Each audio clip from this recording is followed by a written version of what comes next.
Okay, gonna do a video on removing a coolant tank from a 2004 Saturn Ion.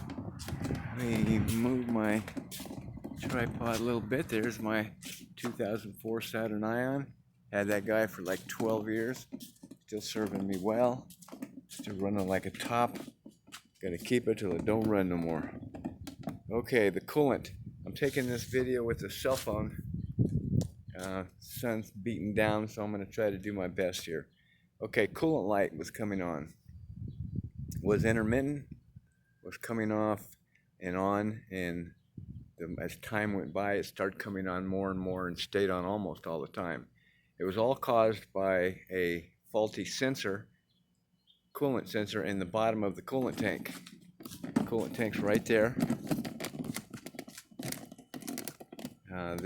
I've already done this job, so I'm just explaining how I did it. That's an AC Delco tank. That's the one I suggest you get. Dorman makes one, but from what I've heard, the AC Delco is a lot better. Costs about 60, 70 bucks, somewhere around there. Pretty easy to find. So that's the one I personally chose. Okay, the sensor, where the problem is, get down to the right angle here, is right there. Now you can see that sensor. Pretty easy to get to. You're going to have to take that sensor off of there, the connector off, when you take the tank out. But there's the problem. The sensor's in the tank.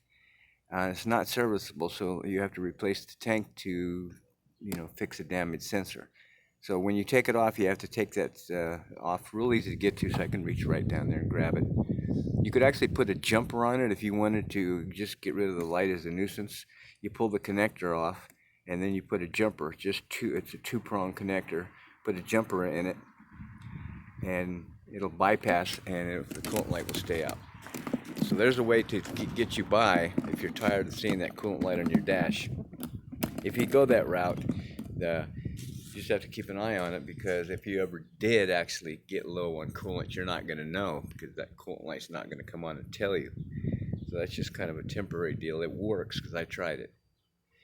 So anyway, to take this tank out is a bit of a, hassle, man. Kind of kicked my butt because I was going about it the wrong way, and that's why I'm making this video, to maybe save somebody some time, because this job kicked my butt. I almost gave up on it. I almost put it back together and just was going to take it to a shop and let them do it, because getting that connector, the hose, off of the bottom of the tank is where the problem is. Okay, there's actually two problems. Okay, one is, if you look at one of the bolts, there's only two bolts holding this tank on. There's the one down there, which you can see I'm missing it, because there's the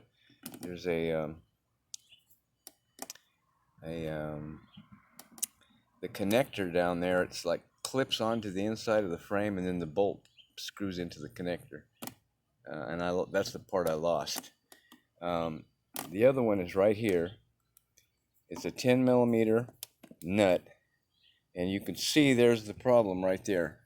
So you can see that the bracket, this part of this whole thing, is fixed, and the bolt is fixed to the bracket. You can't take that bolt off. You can only take the nut off. So once you unscrew the nut, you still have the tank below the bracket. So now you have to take the bracket and be able to lift it high enough to clear the tip of this bolt, and then you can slide this tank out. See what I'm saying there? So that's what makes it kind of a hassle. So now you have to work this thing loose a little bit to be able to raise that. So there's the two bolts. This one's also 10 millimeter. That's for the tank. That's all that's needed. Now, if you look down here, there's a bolt that's part of this bracket that holds this whole thing on, that you have to take off. There's the bracket. There's the nut for the bracket. It's a 13 millimeter. Real easy to get to. You can stick your hands right there, get to it. It's simple. So you have to take that out. That lets you move this a little bit right here. Okay, the last one looks harder than it really is. Let me get my flashlight on it right There. See that nut right there? Right there. Come on, camera. Focus, you fuck. Okay. Right there. Not as hard to get to as it looks right there. You know, you can just reach down. Luckily, you don't have to take that one out all the way.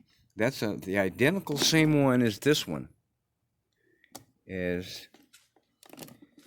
where am I at here? Is this one. Right there. Same one as the top bolt for the tank. 10 millimeter. You can take that one out just like halfway. Just enough, it just gives you enough room to be able to lift this whole thing up that I was telling you about. Lift that whole thing up. This whole thing, this and this is kind of like together. Lift it enough to raise that up. Okay, and then you take the connector off, as I said. Okay, so now you pretty much got everything you need. But now you get to the hardest part, which is removing that hose from the bottom of the coolant tank. It's about a 16-inch long hose, and it goes underneath from the tank all the way to the motor. And when you take all this stuff off of the coolant hose, you can turn the coolant tank on its side barely, because you got that hose holding you down at the bottom, so you can't move it very much. And I've seen some videos of them actually going underneath it and working that clamp loose. I don't know how the hell they did it, and sliding the hose off, which if you've ever worked with coolant hoses, you know that they get fused on and they're hard to break off sometimes. So I was not successful in doing that. That's what made me almost give up. Just that part right there. I could not get it off. I couldn't even get the clamp off. I just could not get enough purchase underneath there. I couldn't get the tank moved enough. I just didn't have enough room.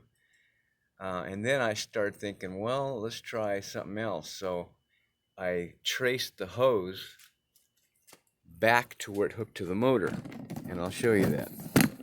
Oh, sorry about that. Okay, let's go over here. You can see if you trace the hose, it goes underneath this thing, and it ends up. See if I can get a spot right there in between here. And if you look right there is the hose. See it? You can see I got plenty of room. I can reach my hand down there. I can reach my hand. I can put my hand around it. There's the clamp right there. So, you know, you can actually get to it. See, I'm grabbing it right there. So once you slide that clamp up, then you can get a pair of pliers and try to break that hose loose. And that takes a minute, man. You gotta be careful with that you don't destroy the hose, because I guarantee that sucker's fused on right there on the motor too.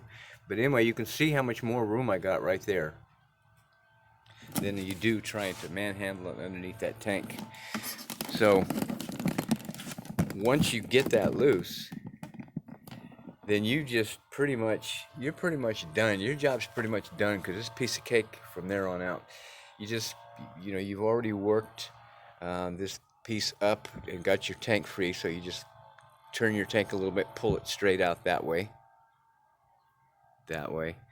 and take the hose with it. Now it's easy. You got the tank on the ground, you can take the hose off. Real simple, because you got all kinds of leverage and everything else. So you just take the hose off, get your new tank, put the hose back on it, position it right, the right angle, and then just go in reverse. Slide that hose back the way it came, set the tank down, and you'll be able to set the tank, lift that part again. You have to lift this part right here again to get this under, but that's a lot easier to do it coming in, putting the tank back in, than it was taking it out. And then you just reattach the hose back to the motor, slide the clamp back on, put the electrical connector back on, put your bolts back in, and you're done. No more coolant light. So that's a fix. You can see my levels are right. And that's it. So if I would have done it this way and went straight to the hose at the engine and didn't even mess with trying to get it off the bottom of the tank, I would have saved myself a hell of a lot of time, because that's all the time I spent on that video. I mean, in the job itself was right there, was trying to get that friggin' hose off the bottom of the tank. and just skip that part and do it at the motor, and then take the hose off the bottom of the tank once you get the tank out of the vehicle. So I made this video for that, just for that purpose. You know, I like to help out when I can because I've got a lot of help from YouTube videos on shit I would have never figured out on my own. So I'm making this just for that reason. Somebody's got to do this job, and if you got a Saturn, probably gonna have to do it, man, because that sensor is gonna end up going out on you, and that coolant light's gonna bug the crap out of you sitting. You're going off and on in your dash all the time. So anyway, that's it for the video. Hope it helps out. See you later.